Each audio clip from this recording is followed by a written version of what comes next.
Bien, ben, écoutez, mesdames, messieurs, chers collègues, monsieur Pizitti, Christian, qui représente aujourd'hui le président de l'agglomération, Jacques Villeray, mesdames de l'administration de Val-de-Garonne et de Tonneins, chers collègues, bien sûr, bonjour, mesdames les journalistes, bonjour à toutes et tous. Bien, écoutez, aujourd'hui c'est un moment important, c'est un moment symbolique d'ailleurs, de se retrouver ici face à ce bâtiment emblématique de notre ville, la ville de Tonneins, la manufacture des tabacs, l'ex-manufacture des tabacs. Immense bâtiment de cœur de ville, de centre-ville, 4 hectares et demi même, je ne sais plus combien de milliers de mètres carrés, Guy, 50 000 mètres carrés couverts, donc vous voyez un peu l'étendue de ce bâtiment, comme on le disait,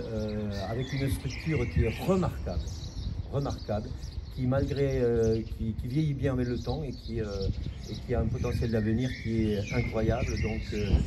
ce bâtiment pour lequel qui est fermé déjà depuis plus de 20 ans et pour lequel eh bien, il faut trouver une destination d'avenir. Et c'est là qu'aujourd'hui on peut dire qu'on est dans une phase extrêmement importante, je dirais une étape clé de la reconversion de ce bâtiment. Alors juste un petit historique rapide, il y a un an, un peu plus, je disais qu'il y avait un alignement des planètes. Un alignement des planètes, effectivement, le gouvernement a lancé dans le cadre du plan de relance ce qu'on appelle le fonds friche, qui permet à tous les porteurs de projets qui ont des friches ou des friches industrielles ou des friches en général, l'État permet d'abonder en fonction des projets que nous avons, et nous avons bien entendu rebondi par rapport à ce plan de relance et ce fonds friche, les fonds ADEME aussi, mais voilà. Ce qu'il faut dire aussi, c'est qu'on est dans une période extrêmement difficile, particulière aujourd'hui, par rapport au climat et au plan climat. Et on sait très bien que dans les 20 ans à venir, 20-25 ans à venir, même peut-être moins parce que ça risque à s'accélérer, nous ne trouverons plus de terrain à construire. Nous n'aurons plus le droit d'artificialiser des sols, et donc il faudra réutiliser l'existant. Donc là, ici, sur ce cœur de ville, sur notre territoire, on a sur le territoire Val-de-Garonne agglomération, je dirais même sur le département, nous avons là un bâtiment remarquable qui sera prêt à être livré à tous les investisseurs publics ou privés qui voudront et qui s'inscriront dans cette démarche. Donc, engagé depuis un an, on a décidé, les élus de la ville de Tonneins et moi-même, nous avons lancé, avec l'aide d'une AMO, assistance à maîtrise d'ouvrage,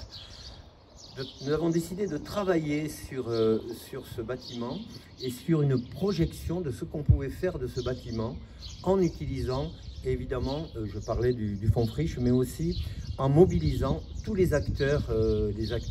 extrêmement importants et déterminants dans le cadre de ce projet-là, qu'est l'État, je le disais à travers le fonds friche, la région extrêmement mobilisée, son président Alain Rousset, évidemment, est au fait de ce que nous devons développer sur ce bâtiment, la Banque des territoires, bien entendu, l'établissement public foncier qui est déterminant, on le verra tout à l'heure, dans l'acquisition potentielle, le département bien entendu, mais aussi l'Europe à travers les fonds leaders que nous avons mobilisés. Cette assistance à maîtrise d'ouvrage travaille déjà depuis près d'un an sur ce dossier, en mobilisant, je disais, tous ces partenaires, mais aussi en mobilisant les citoyens tonninquais à travers les consultations citoyennes. On en a déjà eu pas mal sur le marché, sur Internet, et à venir au mois de juin, on aura des tables rondes avec les citoyens, des tables rondes avec sur des thématiques très particulières, notamment la culture, tout ce qui est culturel, pour justement imaginer les destinations qu'on pourrait avoir. Et puis, on a travaillé avec cet AMO plusieurs scénarios, mais un est retenu. Un scénario est retenu, c'est celui de l'appel à projet dont on va parler aujourd'hui, c'est celui de l'acquisition de la Manu par les collectivités, la collectivité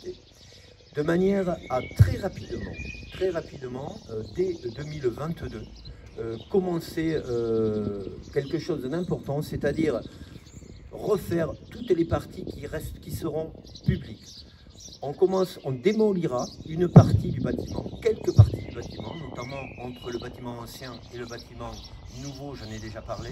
refaire cette rue. On démolira dans la partie récente la partie centrale qui permettra de refaire de l'espace public et de l'espace vert. On démolira quelques parties intérieures de la partie patrimoniale aussi qui n'ont aucun intérêt, en gardant bien entendu toutes les parties vraiment patrimoniales, notamment les cheminées que vous voyez. Et voilà ce scénario qui a été privilégié avec ce lancement de cet appel à projet. Bien entendu, le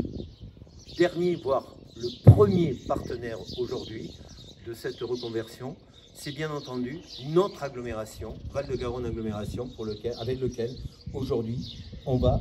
signer cette candidature à l'appel à projet Réinventons le cœur de ville 2. Un appel à projet extrêmement intéressant parce qu'il va dans le cadre de ce dont je vous parlais, partie démolition, partie désamiantage, partie refaire tous les espaces publics. Il y a tous les bâtiments restants, notamment dans la partie patrimoniale, pour lequel on va donner des trajectoires. Un peu d'habitat, du commerce, de l'artisanat, de la culture, toutes sortes d'orientations qui sont données et qui seront données dans le cadre de cet appel à projet. Et voilà, donc on a eu la visite de monsieur le préfet national, Action Cœur de Ville, qui est venu ici, qui a visité le site et qui nous a vraiment sollicité pour qu'on puisse lancer cet appel à projet. L'agglomération, les élus de l'agglomération, l'ensemble des maires on en a discuté l'autre soir, on en a parlé l'autre soir avec le président. Et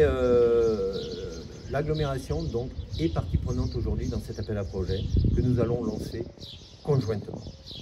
Voilà ce que je veux dire et ce qui est très important, avant de laisser la parole à Christian Pesuti. Très important, c'est que dans le cadre de cet appel à projet pour lequel nous lançons la candidature et pour lequel on est déjà pré-retenu, il faut le savoir, hein, tellement ce projet est intéressant et important aussi pour l'État, nous avons l'obligation d'être propriétaire de la Manu dans les 6 mois. Voilà. Donc c'est un travail de très très longue haleine où on avance pas par pas, je dirais presque pierre par pierre, et où cette assistance à maîtrise d'ouvrage a fait un travail remarquable, en lien bien entendu avec nos services, Nagette, ton service, évidemment Attractivité qui a énormément travaillé, les services de VGA aussi, de Val-de-Garonne aussi,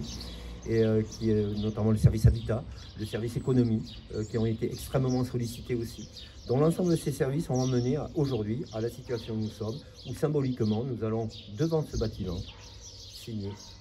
conjointement, mon ami, cet appel à projet. Je te laisse la parole.